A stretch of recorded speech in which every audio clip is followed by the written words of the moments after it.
যখন দিনে দুপুরে আমাদের একজন মুসলিম ভাইকে কুপিয়ে জবাই করে হত্যা করা হবে, তখন আমরা কোশ্চিনকালেও চুপ করে বসে থাকবো না ইনশাআল্লাহ।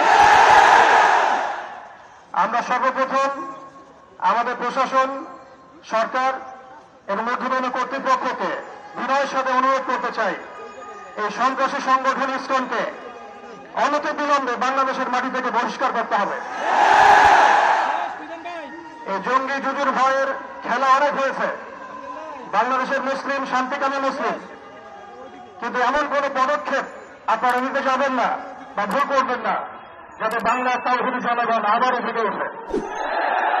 আমরা আল্লাহর কসম করে বলছি, যদি বাংলাদেশের তাওহীদি জনগণ একটাবার জেগে ওঠে, এর আগের মানুষ যাতে পালানোর পথ পেয়েছে, আপনারা কিন্তু পালানোর পথে পাবেন না ইনশাআল্লাহ। আমরা উগ্রতার পথ বেছে নিব না, আমরা শান্তির পথ বেছে নেব ঠিকই, আমরা ধৈর্য দেব ঠিকই, কিন্তু আর কতজন ভাই মারা গেলে আমাদের হুঁশ ফিরবে? আর কতজন ভাই মারা গেলে আমাদের হুঁশ ফিরবে?